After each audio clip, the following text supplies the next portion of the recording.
Hi, I'm Felice from HubSpot, and today I'm going to teach you a little bit about networking. If you enjoy this video, don't forget to like it and subscribe to our channel. Post any questions or suggestions you have in the comments below. Let's get started. Did you know that 70% of jobs are found through personal relationships?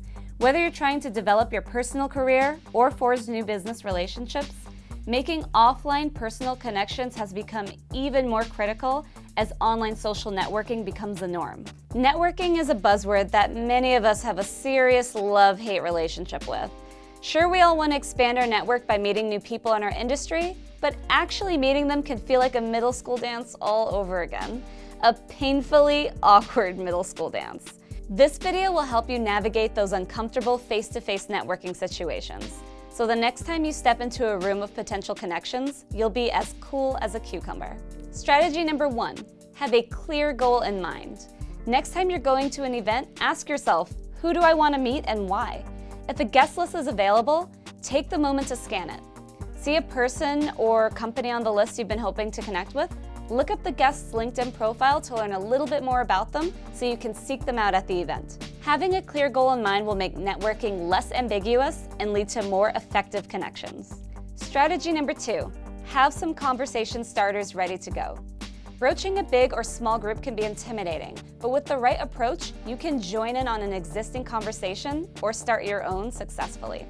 Ease into the evening by introducing yourself to one person who is also flying solo and looking for someone to talk to. Read up on industry news and trends beforehand so you'll be prepared to spark conversation and ask for their thoughts on the topics that are interesting to both of you. Whoever you approach first, relieve some of the awkwardness with informed, relevant conversation starters to get into the swing of things together. Strategy number 3, when in doubt, ask a relevant question. If the conversation starts to lull, shift the focus of the conversation to the person you're talking to by asking relevant questions. You may be thinking, how can I make connections if we just talk about them the whole time? And to that I would say, showing genuine interest in another person can say more about you than talking about yourself could. Strategy number 4, if you want something, ask for it. The highlight of networking events we all fantasize about is leaving with a concrete exchange that will move our business or career forward. If you have an ask to make of someone, go ahead and ask it, but make sure you frame it in a way that shows how it benefits them. For example, if you're asking for a job opportunity, ask about the problems facing their business and explain how your unique skills can help them out. Strategy number 5, make a graceful exit and follow up. The goal of networking isn't to meet as many people as you can, it's to make valuable connections. While it's important not to rush through conversations for this reason, there are times when we need to jump ship.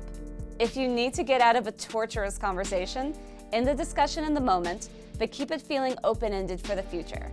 When you do make a valuable connection, be sure to follow up afterwards.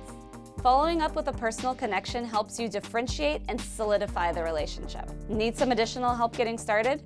Click the link in the description below for more. Thanks for watching. If you enjoyed this video, be sure to like it and subscribe. Let me know how you're doing in the comments below.